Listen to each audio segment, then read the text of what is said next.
बात त्रेता युग की है। कुंडलपुर के राजा सूरत बहुत परोपकारी और धार्मिक प्रवृत्ति के थे। यथा राजा तथा प्रजा। प्रजा भी उतनी ही सत्कर्मी, धार्मिक और परोपकारी थी। यमराज ने भूलोकवासियों के पाप पुण्य का हिसाब लगाया तो यह देखकर हैरान हुए कि कुंडलपुर के निवासियों को नरक नहीं भोगना पड़ा है, सभी स्वर्ग के अधिकारी बने हैं। यमराज को अचरज हुआ। वह स्वयं इसका पता लगाने के लिए एक महात्मा का वेश बनाकर कुंडलपुर नरेश सूरत के दरबार में पहुंच गए। तेजस्वी महात्मा को देखकर सूरत प्रसन्न हो गए और उनसे हरि कथा सुनाने का अनुरोध किया।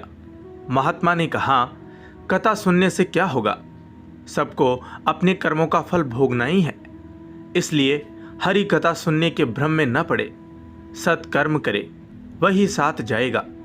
सूरत बोले, आप महात्मा होकर ऐसा मानते हैं? प्रभु नाम लेते रहे तो सत्कर्म होते रहेंगे।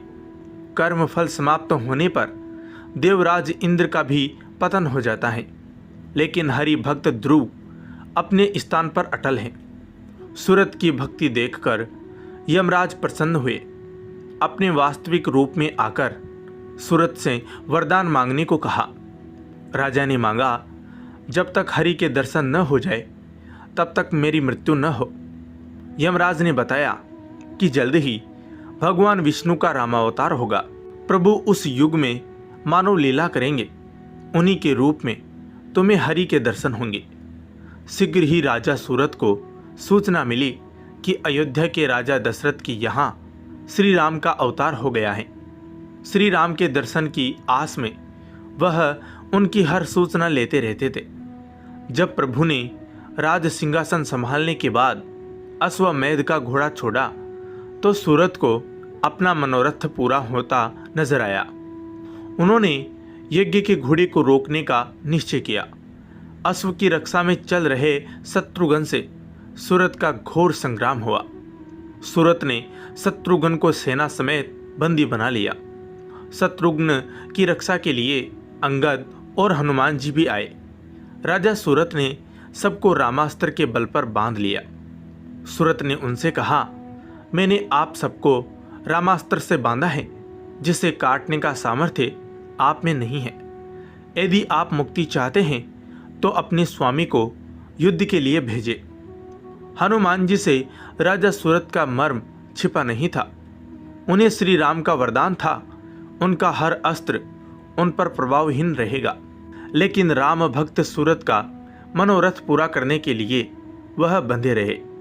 लक्ष्मण ने सुना तो तुरंत कुंडलपुर जाकर सूरत को दंड देने को तैयार हो गए।